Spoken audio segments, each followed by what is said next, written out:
Estamos de volta em mais uma semana para abrirmos numa sequência de 5 episódios o Bíblia Fala. Como lhe disse na semana passada, esta será a última semana em que estaremos no ar, quer na Rádio RCS, quer também no Hope Channel Portugal, com este programa, onde colocámos o nome A Bíblia Fala. Lá mais para o final desta semana vou revelar-lhe qual o nome que iremos dar à próxima sequência de episódios onde vamos estudar a Bíblia e qual vai ser um bocadinho essa metodologia. Por hoje, e para começar, tal como ficou acordado na semana passada, vamos fazer um apanhado geral daquilo que foi a nossa leitura e aquilo que nós descobrimos nas duas epístolas do apóstolo Pedro, e para isso vamos recordar uma passagem que está em 1 de Pedro, capítulo 1, versículos 18 e 19, e depois vamos também recordar a de 1 de Pedro, capítulo 2, versículos 22 a 25. Então, a primeira passagem diz: sabendo que não foi com coisas corruptíveis como prata ou ouro que fostes resgatados da vossa maneira de viver, ou da vossa vã maneira de viver, que por tradição recebeste dos vossos pais, mas com o precioso sangue de Cristo, como de um cordeiro imaculado e incontaminado. E ao lermos 1 de Pedro, capítulo 2, versículos 22 a 25, nós podemos ver o que Pedro registou: o qual não cometeu pecado, nem na sua boca se achou engano, o qual, quando injuriavam, não injuriava, e quando padecia não ameaçava, mas entregava-se àquele que julga justamente, levando ele mesmo em seu corpo os nossos pecados sobre o madeiro, para que, mortos para os pecados, pudéssemos viver para a justiça, e pelas suas feridas fomos sarados. Pedro, estamos na reta final deste estudo intensivo sobre as duas epístolas de Pedro, e aquilo aqui que me parece que é importante salientar é que a salvação e o sofrimento de Jesus foram sempre uma tónica muito importante nas palavras de Pedro, naquilo que Pedro escreveu. Sim, são temas que podemos considerar absolutamente centrais no pensamento do apóstolo Pedro, como dizias, realmente, especialmente na sua primeira carta.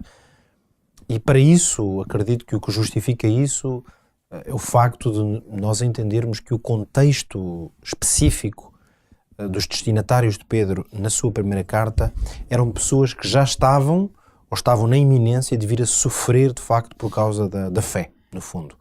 Estamos a falar de sofrer perseguição aos mais diversos níveis e, portanto, eram pessoas para quem a sua escolha de fé e o seu caminho com Jesus Cristo estava, como é evidente, a trazer-lhes dificuldades, sofrimentos reais e concretos na sua vida.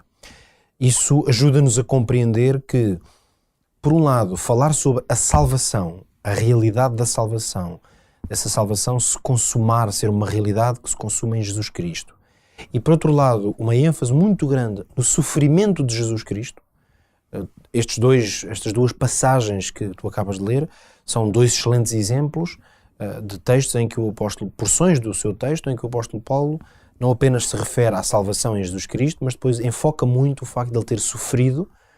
Essa passagem no segundo capítulo é quase uma citação de Isaías 53, em que ele vai usar toda aquela expressão, não é, de que ele foi perseguido, sofreu iniquidade, foi desprezado, como um cordeiro é levado ao matadouro.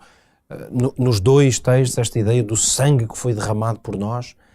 E nós podemos compreender que, sendo que estas pessoas estavam, claro, num caminho de fé em Jesus Cristo, que o Evangelho em Jesus Cristo é a base, naturalmente, da fé que o apóstolo Pedro lhes tinha pregado e comunicado, podemos perceber que este grande enfoque, por um lado na salvação, na certeza da salvação, mas por outro lado também que Jesus, para garantir essa salvação, ele próprio teve que sofrer muita perseguição, no fundo servia uma espécie de consolo a estas pessoas.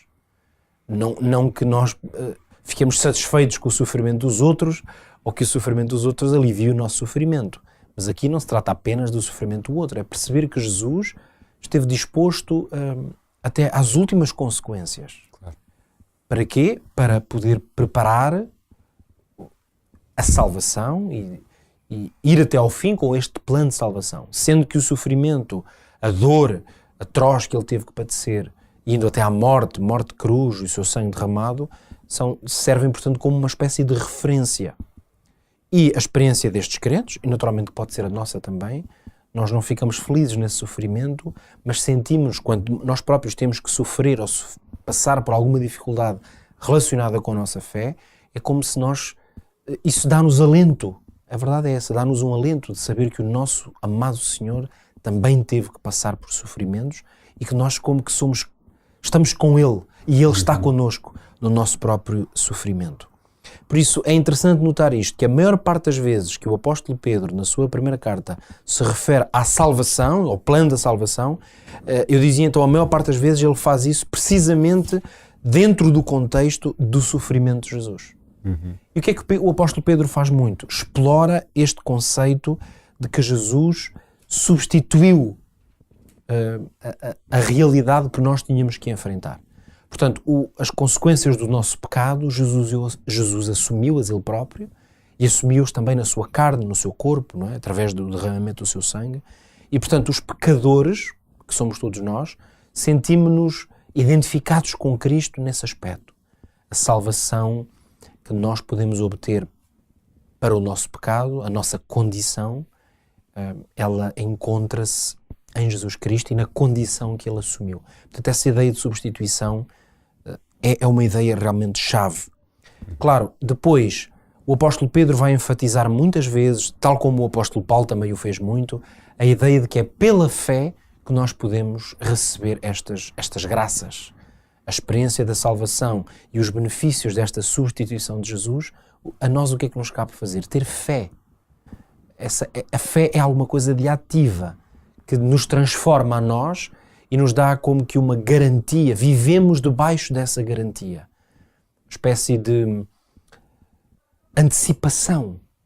A fé é, na verdade, uma antecipação das coisas que nós, ainda que não as estejamos a viver completamente, podemos antecipá-las através daquilo que Jesus fez. E, portanto, estes grandes conceitos-chave, salvação, sofrimento, fé, eles juntam-se, de facto, na ideia de que essa é a grande necessidade do crente, mas, por outro lado, Jesus também teve que passar por essas experiências. E isso, claro, para o crente é como que um alento e um ânimo, que o estimula e o anima. Fica a promessa que amanhã voltaremos neste mesmo horário e estaremos cá para abrirmos consigo a Palavra de Deus e deixarmos que ela fale ao nosso coração. Até amanhã, se Deus quiser.